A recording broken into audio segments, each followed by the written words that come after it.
Now, let's get to the point of turning purple. You're coming for you. We all met in New York City many years ago. We worked in the nightlife scene. We lived only at night. We traveled the world. We toured the world together as Team Pimp, performing songs. Adam and I produced Erica's music. We've lived a very creative, colorful life in very liberal places. You moved here to LA, same thing. You've come to Phoenix, and how are you feeling that? I mean, right now, obviously, our country is a mess. Arizona has been very resistant to wearing masks and paying attention to the pandemic. It's a very conservative Trump country.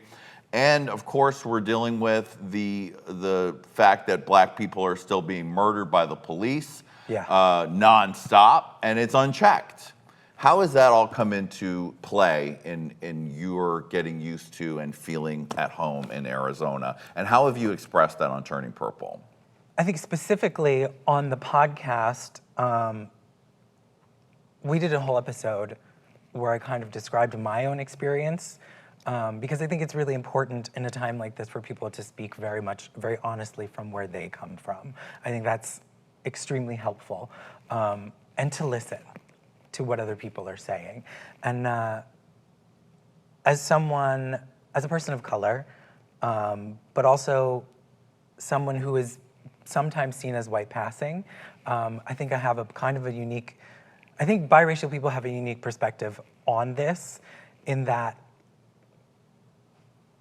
we see it in its purest form. Like,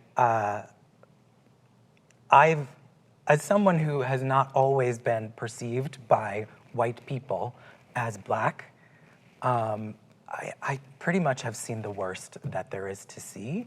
People in the worst possible situations, at nightclubs, when people are inebriated on various substances and their lips are loose and their guard is down.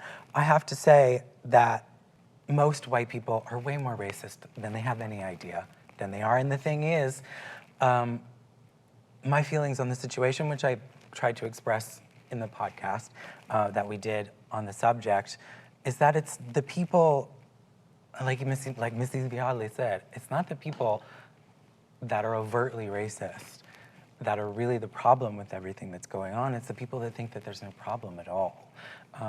And there's the people that think that you can opt out of racism. Like, I'm not racist. I don't use the N-word. I have black friends. So this has nothing to do with me. Darling, that ain't the case. Like, you exist in a racist society, and you benefit from the systems of racism, whether you want to admit that to yourself or not. So I think that was something that I really wanted to express, like that point. And also the fact that I think a lot of people get caught up in the notion that it was so long ago that things were bad, that somehow things were bad at one time, that somehow everything got good, no racism anymore, racism's gone, and then it somehow like came back. It seems even well-meaning people seem to get caught up in that weird thought process. That's just not the case. Number one, it was not that long ago. I told a story about my father, like the man that raised me. When he was a child in Mississippi, the Ku Klux Klan came to his house looking to lynch his father.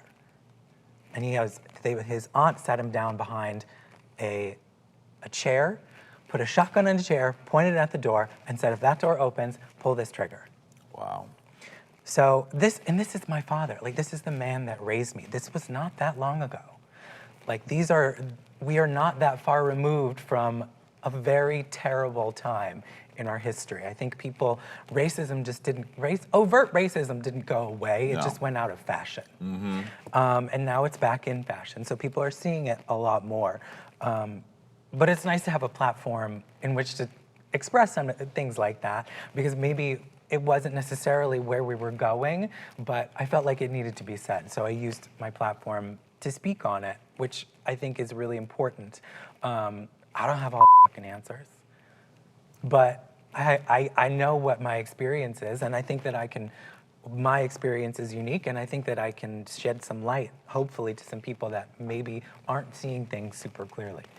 Yeah, and that's really the great thing about Turning Purple is that the two of you have delved into your own emotional past, Ooh, yeah. your artistic journeys, your relationship together, political things. I mean, Erica, it's been very exciting. As people who know Erica through her work know her as soft, beautiful, flowery, glittery, but you've been able to really tap into your own, a new, stronger, more politically activated person and tap into that rage, which we all need to tap into because there's too many people being killed, too many of our queer brothers and sisters, black brothers and sisters, too much shit going on that we can't all sit back. We got to tap into the rage to make sure that these old white conservative people don't continue to ruin our country.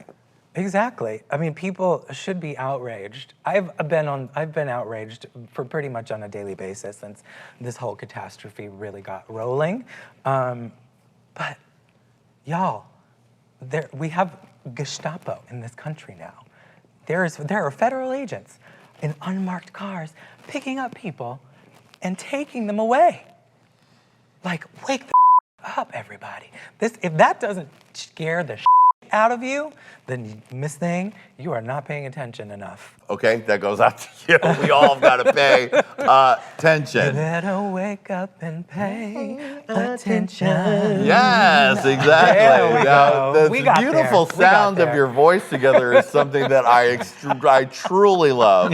Now, if you want to see more of Adam and Erica and more Hey Qween magic, then you're going to have to follow us at Hey Qween TV on Instagram, Facebook, Twitter, etc., etc., etc. Follow us there, all right? Now, let's talk about beyond the podcast, the beautiful and fun creativity that you guys have been splashing all over the internet during quarantine, because it's time to get into it. Get into it.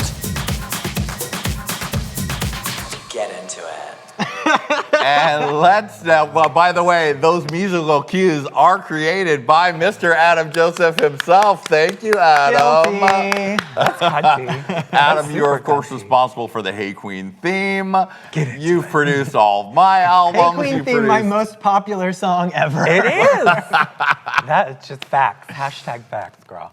You produced Lady Red's album, you produced Erica's album, and you guys, sort of as a companion piece to Turning Purple, you guys started, and inspired by digital drag and all the stuff that people were doing in the house, you guys started a live stream every Tuesday night called The living room. and You gotta why- say it just like gotta that. say it like Yeah, exactly. And why did you call it the living room? Well, because it's multifaceted. There's levels. There's levels. First of plenty. all, it takes in the place living in room. their living room. Second of all, we're basically just living for an hour We're every just week. living in a room. Yeah, I mean, like before Quarantinta, I was DJing weekly in Phoenix, and we kind of needed an outlet. We're used to being able to go out and socialize, have fun, have a step touch here and there. Sometimes you need a step touch, Listen to girl. some good music, and we were actually talking about trying to figure out how to start our own night when we were moving to Phoenix. We were like, maybe we can find a venue to start our own night. That didn't happen, but when we were stuck in the house, we decided, why don't we just do our own party right here? Yeah. And that's what we did. So I incorporated what I usually do in my live act when I'm on tour, which is DJing and singing at the same time. Singing very like classic beautiful. house, classic songs, pop songs, dance songs over house beats. So kind of a live mashup situation. Yeah, it's great because we are kind of all over the place, and I really like it like that because you never really know what to expect. But we'll give you like Thunderpuss remix, and then we'll go into a nice jazz ballad sometimes because that's just our feeling, and we're just living. So It's our that's feeling. what it's all about. It's the feeling, and that's what we're leaving for. Right, so. you're living in the living room. I mean, it's been very inspiring. You guys can watch it Tuesday nights on Twitch TV, The Living Room. And you guys have little kitchen kikis in between numbers where you interact with the audience. Yeah, it's a brand new world.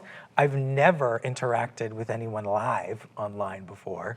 That's something completely new and wild that you can just like see. I know I sound like a dinosaur. Like Chat an ancient- rooms, who knew? Chat rooms, who knew? It wasn't me. I did not know that. It was me. I didn't know. Also, during quarantine and during the living room, you guys had been working on music that had been sitting dusty in Adam's drawer for about 5 years, and Yeah, you about 6 completed years. those songs, made new ones, collaborated on that, and then you guys also collaborated on a mega music video for those. Adam, tell me about your directorial debut and DP debut for the Lady of the Night video series that you guys filmed That's a good during song. quarantine at Drag Al Fresco. It was really fun to do. We got very high tech and bought one of those electric gimbals for the iPhone. So obviously extremely high quality, extremely high budget. And we just kind of went out, looked at locations around our neighborhood in Phoenix, and saw some cute spots, and just kind of went for it, guerrilla filmmaking. Yeah.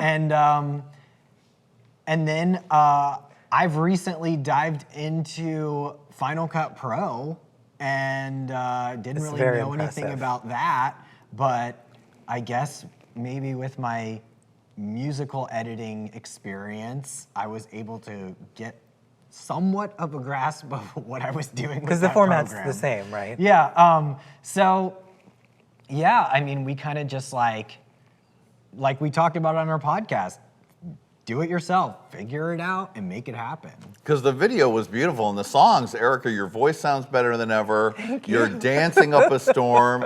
And if there's one thing that Arizona has, it's beautiful vistas. Oh, yeah. And you are doing it and really diving back into the dancing queen that we all love.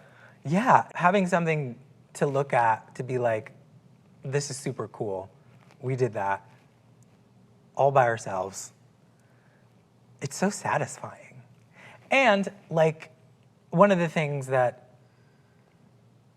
we needed to like maybe get over a little bit was just kind of putting stuff out there. Like, it's a different time. Yeah. Like I think you told me one time, like, girl, it's 2020. You said this to me. Girl, it's 2020. Everyone can see the strings. Right, exactly. And it sat with me, and I think about it all the time. Like so many pieces of sage advice from the Buddha McGovern. I think about it all the time. Like, girl, get over it. It's 2020. Everyone can see the strings. Put some shit out there. And I think, not to sound any type of way, but if there's some talent behind what you're doing, that really helps. Yeah. And I think it shines through. And I'm more concerned with doing something cool than doing something super profession shiny. And I think what we did is very cool.